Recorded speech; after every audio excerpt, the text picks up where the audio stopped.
Okay, this is the March 12th, 2012 interview with Ruth Hawley. She's 91 and a half years old, almost 92. She's the granddaughter of William All Hands Lynch, and today she's talking about her father, John Perry Lynch's brothers and sisters.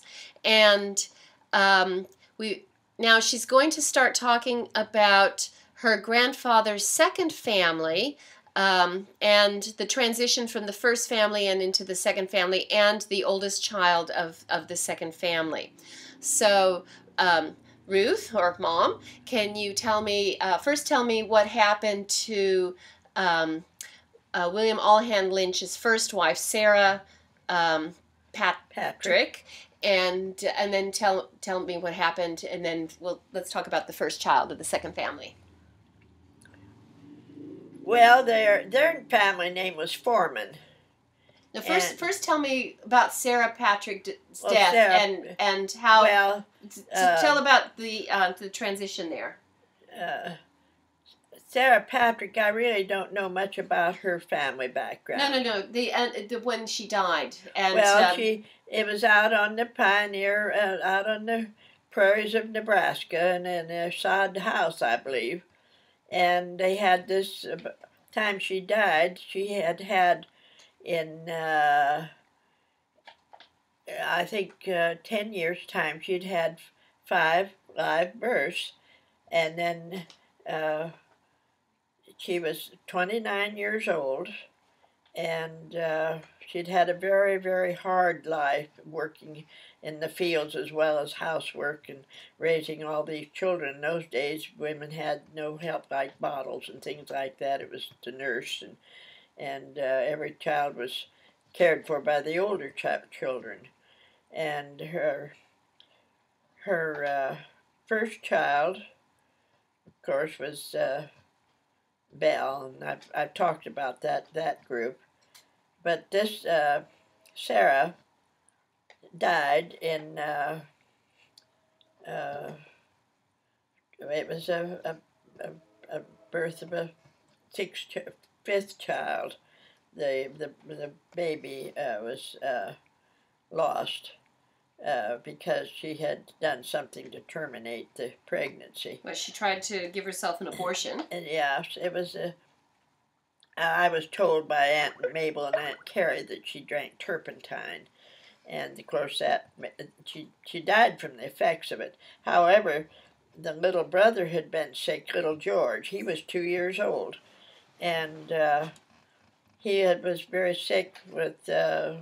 They couldn't membranous croup. They didn't know what he had, but he did die the night before the mama died. Well, they felt so bad to lose little George because he was the baby of the family, and they adored him. And the older sister was about 10. That would be because he was in the Civil War, so they'd only been together 10 or 11 years before all this took place. But they had all these kids, and he was about, I don't know, maybe pushing 35 or 6 years old by that time, the father, because he'd been in the Civil War, and then the period had passed. Well, he's 35, 36 years old when he married Sarah Patrick. Yeah, because she died at 29, and he was 4 years older, so he would make him 33 years old. Well, then he was single then, with Belle and Carrie running the house for him, taking care of. They were how old? Do you remember? They were they teenagers, were going to be 8 and 10 years old. Oh, okay, so they were running the house. Yeah, because the mother was only 29 when she died, so they were just little folks, but they were running the house. Belle was the oldest, and she was taking charge of little George, and of course you can imagine the type of care they got, and they had to make do with the pioneer way of life. That was gardening and milking the cow and cooking the meals, and he was a farmer. Well, it was an unheard of thing anyway, he was capable of helping out. The father was too, and I'm sure he did. He had to. So he takes a business trip to buy cattle, I believe, because he was an entrepreneur, and he had the older family working to get himself back in the land of finance again and buy more land. So that was Sam and Charles and all of them. They all, land was very cheap those days, and he could do that, which he had his land lined up to he grew broom corn to make brooms, and well, anyway, the baby died the night before the mama did, and when she heard little George had quit breathing, and she asked if they'd bring him to her, and they said, well, George had gone, and she knew she was going to die, so he was put in her arms when she died, and they had, I don't know where they got a pine coffin, an old wooden coffin's what it was, and the new baby was, I suppose, maybe 7 or 8 months term fetus. The 2 children were put in the casket with her, and little George was in her arms, and that's how she was buried down there at Alvo, and that's the grave that my father, by happenstance, he gets put on top of that grave because they couldn't find the spot for him that was vacant. When we went through all the legal demands of getting the mortician and everybody there, we get down there with my father's ashes, and we had to put him on top of his father's first wife. There was the only spot that was, we didn't know what else to do. That was it. The family plot, but we didn't think that she would mind. It was her half-brother, and we all had quite a day that getting my father buried. That would be how many years? Well, he wouldn't be your half-brother. He'd be your husband's second wife's son. So that would have been... That'd be a half-brother, no, it wouldn't little be George. Oh, well, George would be a half-brother, but not that was Elizabeth. her stepson. Not but Sarah, Elizabeth. Little George was a half-brother. Yeah. And so was the unborn baby. Yeah. But both bodies were in there with the mother, and she was buried at the age of 29. And she buried right down there at Alvo. Mm-hmm. So... Okay, so then how did your grandfather meet his second wife? Well, it wasn't very long. He was sniffing around to find another wife because he really needed one with all that family and to run things. So he goes on this buying trip, and he meets this man with his son who was there, and their names were Foreman. And the man that he talked to was a young man, and his name was Arminus. Well, it happened Arminus was the twin of my grandmother, and his name was Arminus Jarrett, and my grandmother's name was Arvilla Jeanette. Well, they knew he was a prominent man, and they were a very, very poor family, and the father and Arminus both were drunkards, bad drinkers, heavy drinkers, and they had but they were a smart family. There was nothing wrong with their brains because a lot of good people came from their background. So my grandmother, she was 18, and he was 38, I believe. What would it be? How many? I can't figure out the time. Okay, well, we can. The time is on the thing, so well, that's not important. But he was a I lot don't older. know. He was a lot older than her. I don't know how much time lapsed, really, but it wasn't terribly long. It might have been 3 years, 3 or 4 years. But then I'm not sure we'd have figured that out. But they gave him a sales pitch about this beautiful twin sister, and that she was engaged to a young school teacher whom they didn't think much of. They gave him a song and dance to sell him on the idea, so he agreed to it. He thought that sounded good, a young wife of 18, and What did she done. think about getting married to such a much older man? Well, I'm not sure how much older he was. Well, if she was only 18 and he had all those kids, he was quite a bit older. Well, and he had all those kids she had to take care of. He was 28.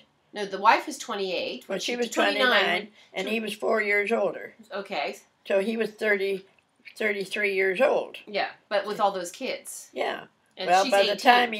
the time he got around to getting married, he'd make him,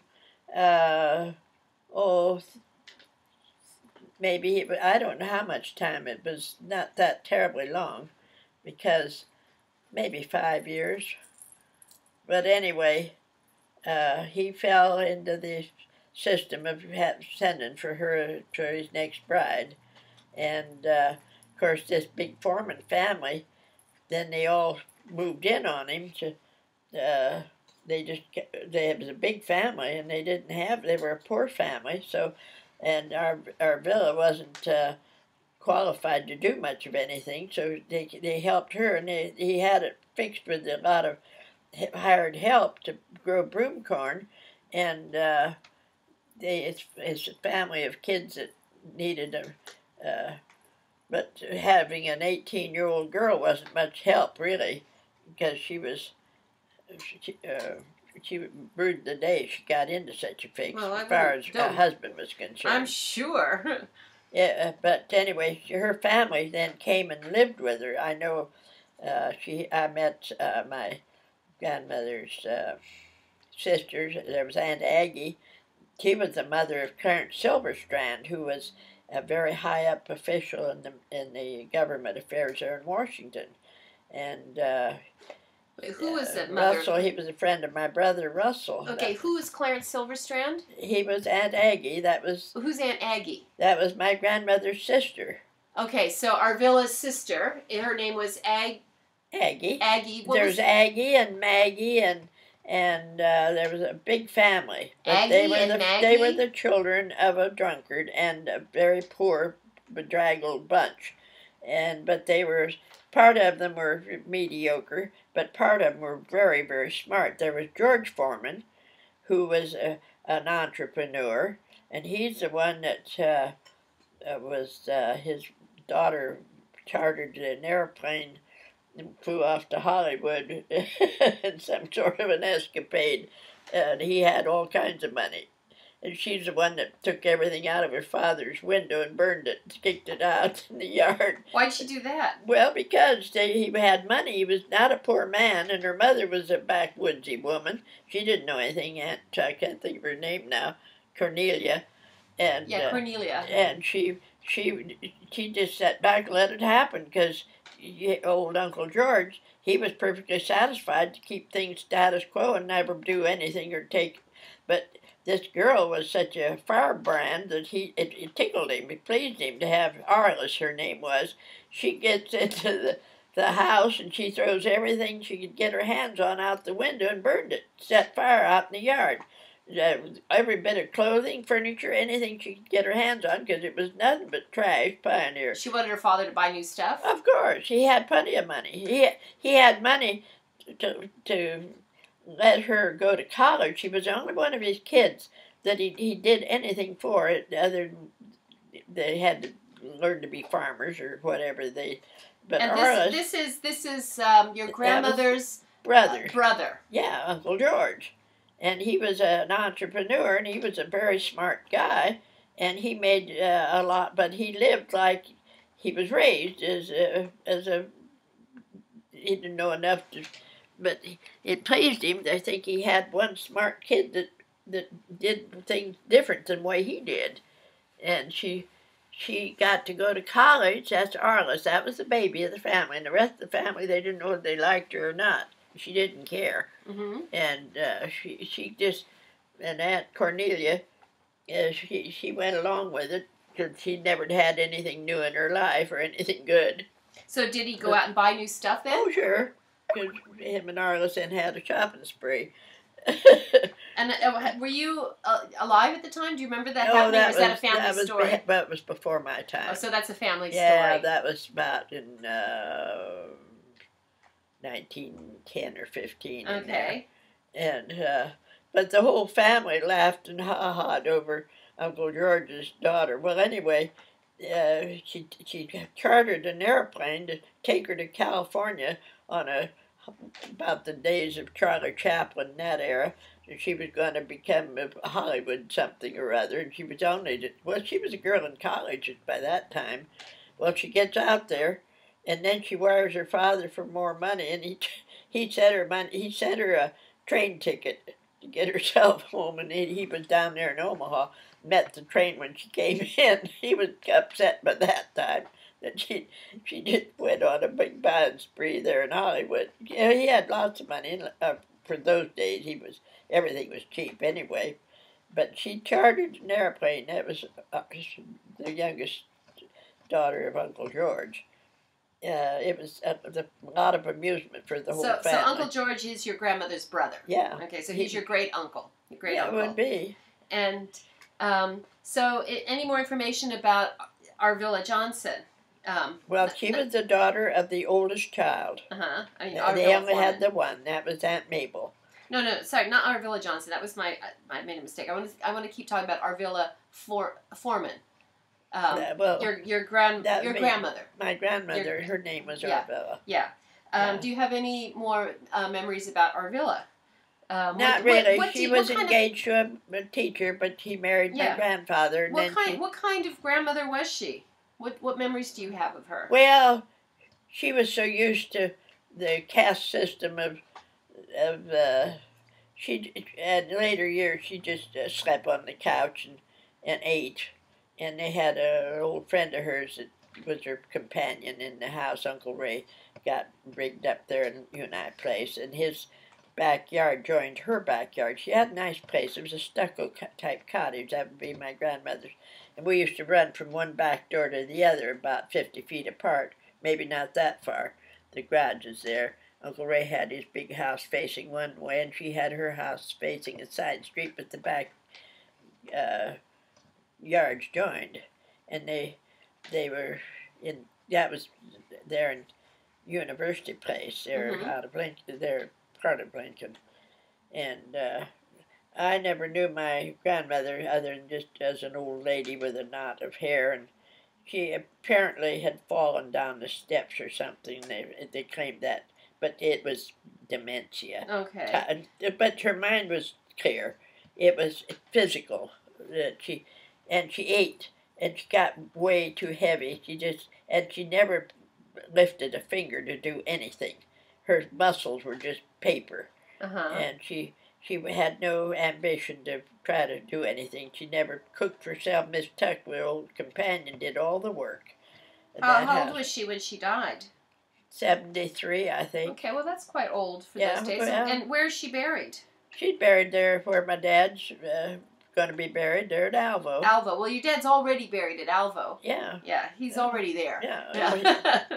You put him there. Yeah, he's, that was 20 years later. Okay, so that, I think, is enough to talk about your grandfather's second wife, and the second wife is also your grandmother. Yeah, and so Arvilla Jeanette. Okay, so that's enough of that.